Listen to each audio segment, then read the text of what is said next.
आती है कि इस यूनिवर्सिटी के अंदर जो एरिया है, जो मेन कैंपस पालमपुर में है, जो लगभग 389 हेक्टेयर का पूरा एरिया है, उसमें से 112 हेक्टेयर जो जमीन है उसे प्रदेश सरकार यूनिवर्सिटी से हड़पने का प्रयास कर रही है। और केवल हड़पना ही नहीं, बल्कि फोर्सफुली जो वहां के वाइस चांसलर है उन्हें फोर्स करके 122 जो हेक्टेयर जमीन है उस जमीन के लिए एनओसी वो ले लेती है।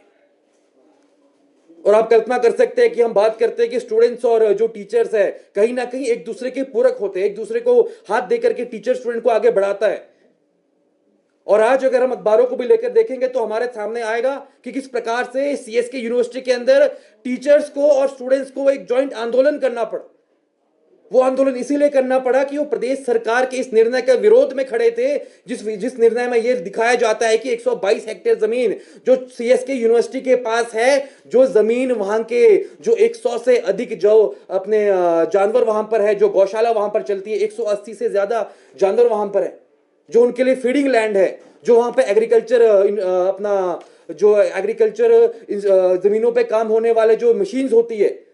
जिसे हम एग्रीकल्चर इंजीनियरिंग के नाम से जानते हैं, उसकी मशीन्स वहां पर है।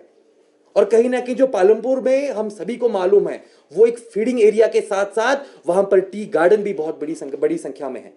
कर सकते हैं कि पूरे नॉर्थ इंडिया के छात्र वहां पर आकर पढ़ाई करता है, जो एग्रीकल्चर के लिए जाना चाहता है, जो चाहता है कि ऑर्गेनिक फार्मिंग के लिए मैं जाऊं,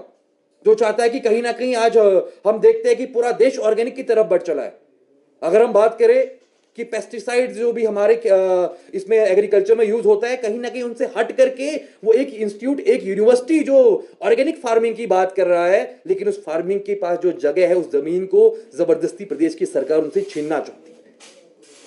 और जब इसके लिए आवाज उठाई जाती है तो बहुत ही गुपचुप तरीके से, बिल्कुल शांत, अगर ये चीज मीडिया में नहीं आती, इस चीज को अगर वहां के जो अध्यापक है, वहां पे एग्रीविजन की टीम है, अगर वो बाहर निकल के इस चीज पे रिसर्च नहीं करती और वहां पे जो जवाबदेह है लोग उनसे पूछती नहीं कि क्या एनओसी जा चुकी है, तब तक ये चीज सामने ही नहीं आती और वहां पे एक बहुत बड़ा इंफ्रास्ट्रक्चर केवल और केवल टूरिज्म विलेज के नाम से शुरू हो जाता। हम लोग कल्पना कर सकते हैं टूरिज्म विलेज के नाम से क्या वहां पर बनेगा।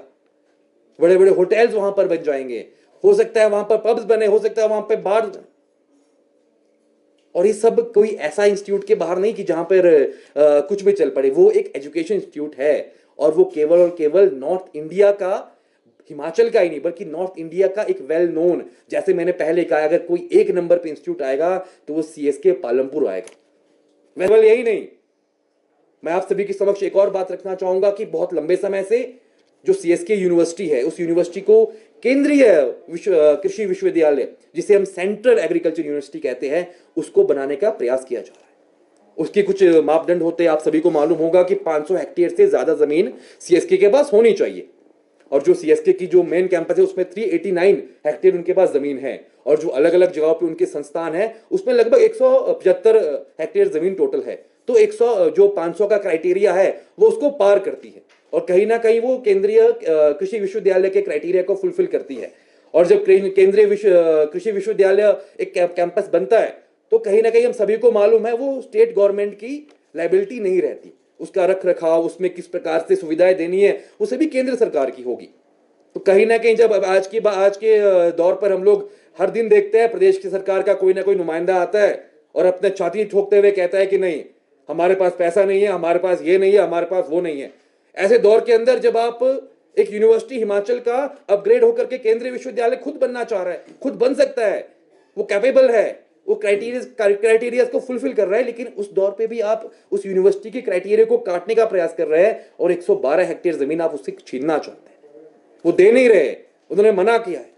और आप लोग मानेंगे जो एनओसी दी गई, उस एनओसी में स्पेशली यूनिवर्सिटी ने मेंशन किया है कि इस जमीन को जो आप ले रहे हैं, इसको आपको देने के बाद विश्वविद्यालय को क्या क्या नुकसान होगा। कि टूरिज्म के नाम पर किसी एक संस्थान की, एक यूनिवर्सिटी की ऑटोनॉमी को चोट पहुंचाकर अगर वहां पे आप जमीन को हड़पने की कोशिश करेंगे तो विद्यार्थी परिषद हमेशा आपके समक्ष खड़े रहेगा, हमेशा छात्रों के साथ खड़ा रहेगा। और इस मीडिया कॉन्फ्रेंस के माध्यम से मैं सीएसके के छात्रों को भी निश्चित रूप से सुनिश्चित करना चाहता हूं कि एवीपी सीएसके के हर एक छात्र के साथ है और सीएसके की जो जमीन है, जो जबरदस्ती प्रदेश की सरकार हड़प रही है, उसे हम हड़पने नहीं देंगे। इसी मुद्दे को आगे लेके